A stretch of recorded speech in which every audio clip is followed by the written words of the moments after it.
Winter depression is a real thing, and in this video I want to share with you 3 weapons with which you can fight any types of depression or any types of negative feelings that come when you start feeling that, okay, summer is over, autumn is over, and now it's time to go through the winter time. The first weapon to fight winter depression is social connection, and this is such a powerful weapon with which you can defeat anything, any types of feelings of distress or emotional instability from the weather or from any type of negative feelings.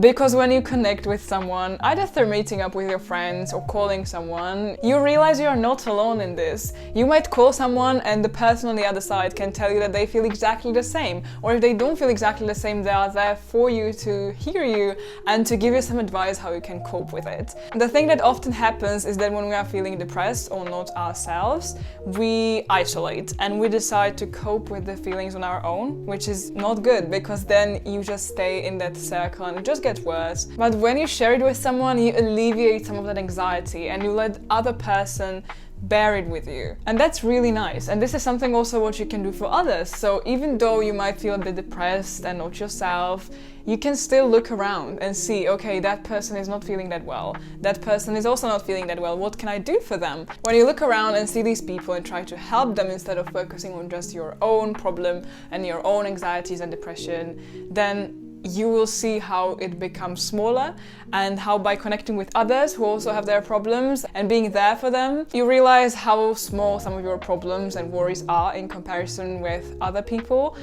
And by sharing this with others, by sharing your stress and anxiety, and by allowing others to share their stress and anxiety, you help each other and you both feel better in the end. So definitely try to fight this winter depression and anxiety and any other type of negative feeling you might feel with connecting with others. So take your calendar right now and plan something social with your friends. Don't try to postpone these types of nice events when all other things are gonna be at the right place, because that's never gonna happen. You're always gonna have more work, you're always gonna have more stuff to worry about, but the social time must be planned and it must be a sacred block of time where you're gonna connect with others and share your feelings and just enjoying that moment rather than focusing on work or studying or anything else.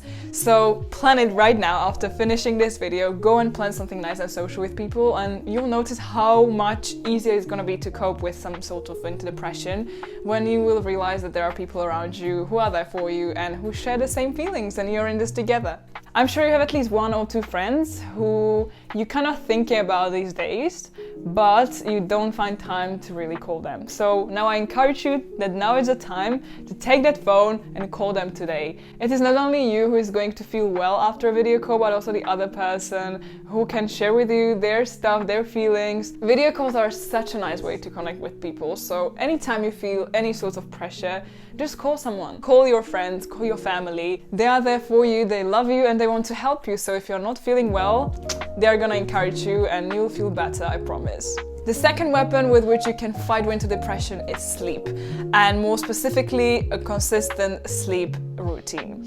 Why I'm mentioning this, the same tasks we do in winter might feel a bit more tedious and difficult in comparison with summer. For example, waking up. When you see that it's dark outside, you don't feel the motivation to wake up. And also when it's dark too early, you might not force yourself to go to bed at a specific time. But the consequence of this is that you will feel more tired, and more tiredness will lead to more depression and more feelings of anxiety. So the best way how you can fight this is to set a consistent sleep schedule. And this means that you will wake up and go to bed at a specific time. Consistent sleep schedule will allow you to make a regime, and your body will be able to perform better in this winter time because you will know somehow subconsciously when to wake up and when to go to bed. For me personally, I'm now experimenting with going to bed around, the thing when I say around, that's bad already. I should set the one strict time. So I'm aiming for 10:30, but I gave myself at the beginning, before I make it a habit, a buffer time of 30 minutes. So I would say that I have a goal to be in bed before 11.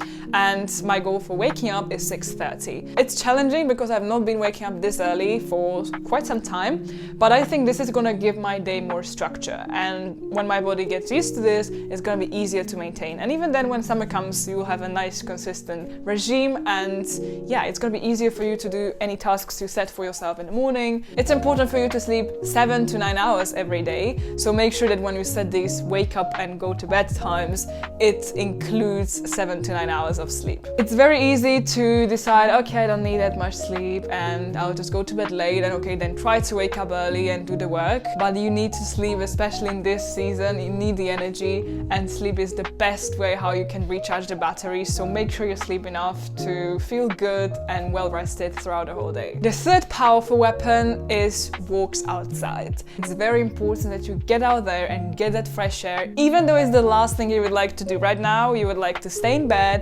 with Netflix, with something nice hot to drink. But without fresh air, your brain can get tired more easily and you will lose energy and focus. Whereas when you go for a walk, you'll get this extra boost of motivation and you'll feel amazing.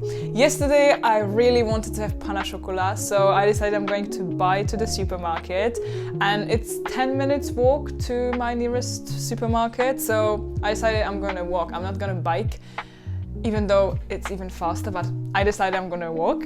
And after I came back, I felt so much energy. Even though it was cold outside, even though on my way back it was already dark, I felt so good that I didn't feel that much energy before. And I came back around 5 o'clock, and from 5 o'clock till 9 o'clock, I made so much. And when I looked back what I did between morning and the early afternoon, I have not done much, and I felt very like dismotivated and like, yeah, this was not a nice day. But then I went to buy pain au chocolat. I think that also was a factor, but the walk was the main one. I gained the energy and motivation for the day, and I felt so much better. So now I have this mini goal of going for walks every day, at least for 10 minutes. That might feel like nothing, but you'll see how this can completely change the way how you approach your day afterwards, how much energy you will get, how much work you can get done after. And also, if it means just only walking around your house or something very, very small, it doesn't have to be a goal that you need to get somewhere, like I wanted to go to the supermarket. It can be a walk without purpose. And it doesn't have to be walk with music or podcast or any thoughts. Just let yourself be and enjoy the walk and get the energy for the rest of the day. When the days are short and you feel more tired and dismotivated and you feel like you have not done much and then you beat yourself up for that, it's very easy to look back and be like, oh, I've been so much productive more in summer or earlier in that year, and now I'm not, and it's getting closer to the year I need to finish all these projects. What should I do? Then the best thing is to realize and set your mind for that this is the part of the year when it's fine to slow down a bit. That's natural way how seasons work. And I think that's a nice message. If you are just doing work, realize that it's fine to slow down. It's fine to take some time off, and it doesn't have to be completely off, but to do less. To do less, but with more focus. And this means that you set for yourself 1 or 2 main tasks for the day that you want to accomplish.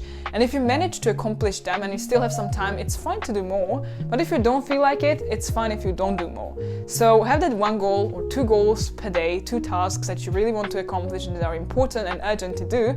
But then feel free to take some new hobbies, or take that book you really want to read but never have time to.